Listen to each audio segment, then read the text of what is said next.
ఆమ్లాస్ తో మన ఫైనల్ రెసిపీతో అయితే నేను వచ్చేసాను అనమాట ఈ రోజు అయితే మనం ఆమ్లా జామ్ చేయబోతున్నాము.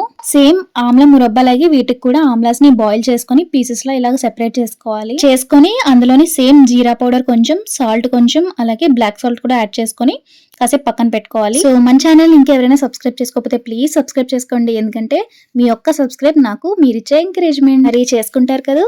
సో మనం ఇప్పుడైతే మన మిక్సీ గిన్నెలోకి ఆ పీసెస్ అనేవి వేసుకొని మిక్సీ పట్టుకోవాలన్నమాట. పేస్ట్ చేసుకుందాము. కొంచెం వాటర్ అనేది యాడ్ చేసుకొని అది పేస్ట్ చేసుకోవాలి. ఆ పేస్ట్ అనేది ఇలా రావాలన్నమాట. కన్సిస్టెన్సీ ఈ విధంగా ఉండాలి.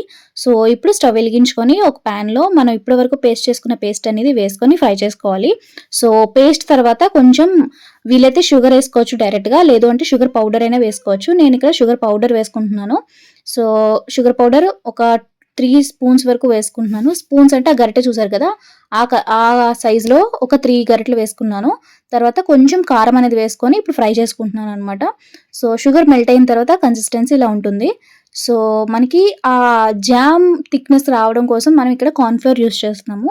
ఒక 2 స్పూన్స్ కార్న్ఫ్లోర్ తీసుకొని అందులో కొంచెం వాటర్ అనేది యాడ్ చేసుకొని, సో ఇక్కడ బాయిల్ అవుతున్న ఆమ్లా పేస్ట్ లో మనం మిక్స్ చేసుకున్న కార్న్ఫ్లోర్ స్లరీని ఇందులో యాడ్ చేసుకోవాలన్నమాట. సో అది యాడ్ చేయగానే మనకి కావాల్సిన థిక్నెస్ అనేది వచ్చేస్తుంది. కాబట్టి బాయిల్ అయిన తర్వాత మనకి ఆ జామ్ థిక్నెస్ అనేది కనిపిస్తుంది అనమాట. సో అంతేనండి, మన ఆమ్లా జామ్ రెసిపీ అయితే రెడీ అయిపోయింది అనమాట. సో ఈ కన్సిస్టెన్సీలో ఉన్నప్పుడు మనం స్టవ్ ఆఫ్ చేసుకొని అది చల్లారిన తర్వాత ఒక కంటైనర్ లో స్టోర్ చేసుకొని బ్రెడ్ తో గానీ చపాతీతో గానీ ఎంజాయ్ చేయడమే. సో మన వీడియోస్ ని వీలైతే లైక్ చేయండి, ఎందుకంటే మరికొంతమందికి ఆ వీడియోస్ అనేవి వెళ్తాయి కాబట్టి వాళ్ళు కూడా నచ్చితే లైక్ చేస్తారు, వీలైతే సబ్స్క్రైబ్ చేస్తారు. ఓకేనా? సబ్స్క్రైబ్ ముఖ్యం బిగులు.